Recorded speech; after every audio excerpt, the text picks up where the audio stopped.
સુરત મહાનગરપાલિકાની કામગીરીમાં સતત બેદરકારી દાખવાતી હોવાના દ્રશ્યો અવારનવાર જોવા મળે છે। ત્યારે યોગીજક વિસ્તારમાં પુરાણ કર્યા વગર બનાવેલા રોડ બેસી જવાથી હાલાકી સર્જાઈ છે। રોડ બેસી જતા પાણીની લાઈન તૂટી ગઈ હતી, જેમાં સરવાણી થઈ હોય તેમ પાણી બહાર આવતા રેલમછેલ થઈ હતી।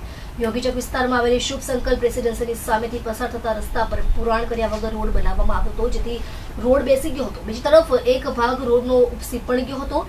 રોડ ઉબડખાબડ થયો હોવાથી નીચેથી પસાર થતી પાણીની લાઈન તૂટી ગઈ હતી, જેથી સરવાણીની જેમ પાણી બહાર આવતા વાહન ચાલકોને હાલાકીનો સામનો કરવો પડ્યો હતો। સ્થાનિકોએ કહ્યું કે રોડ થોડા સમય અગાઉ જ બન્યો છે, પરંતુ યોગ્ય કામગીરી ન થઈ હોવાથી આ હાલત સર્જાઈ છે। શાસકો અને અધિકારીઓને આ ઘટના અંગે જાણ કરવા છતાં કોઈ જ કાર્યવાહી કરાઈ નથી।